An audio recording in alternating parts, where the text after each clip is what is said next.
Dan Meredith, also known as Dan Blah on the internet, but I'm not from the internet.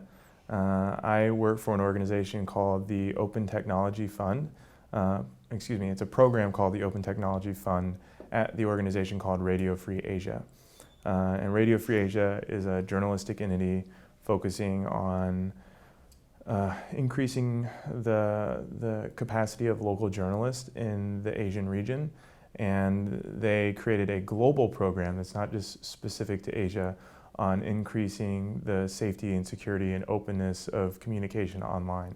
And that's my program, the Open Technology Fund. We oftentimes love to talk about security and encryption and access and openness, and I've sort of backed away from talking about the specifics of what it means to have a valid conversation that's secure or encrypted, or all of these terms that are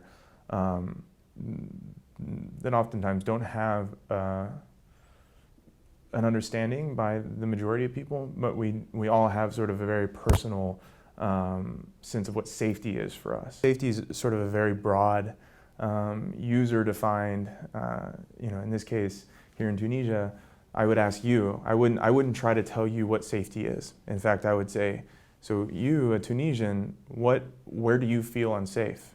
And then from there, we would identify sort of what the definition of safety would be for you. When you're an American, in the recent news, for example, it would be very difficult to sort of say, this is how I have a safe channel of communication, because that means you can't use Facebook, you can't use Verizon, you can't use your mobile phone because the metadata is going to reveal everything about you.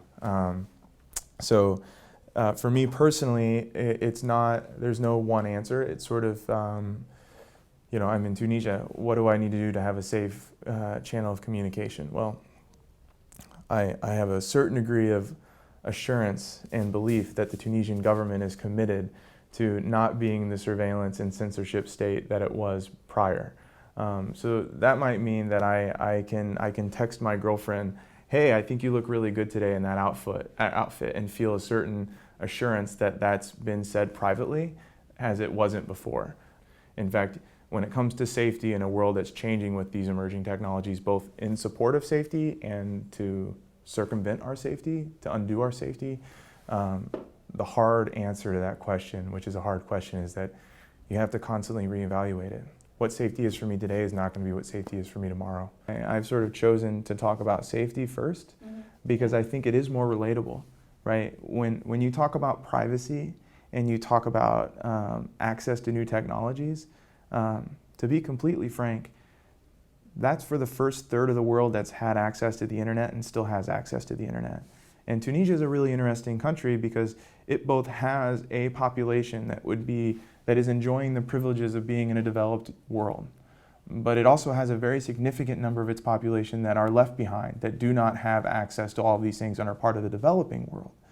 And a statement like that can unfortunately be construed as sort of, from my vantage point as the president of the free country and the best country in the world, this is what I think you should care about. And well, that's unfortunate for all those people who don't have the same privileges and opportunities that president and his citizens have, myself being one of those citizens. The relationship between, and I don't mean to bring it controversial, but sort of free speech, free expression, freedom, human rights, those things that we don't argue about, but that we haven't quite figured out how to graft on the internet. And then I say censorship and surveillance.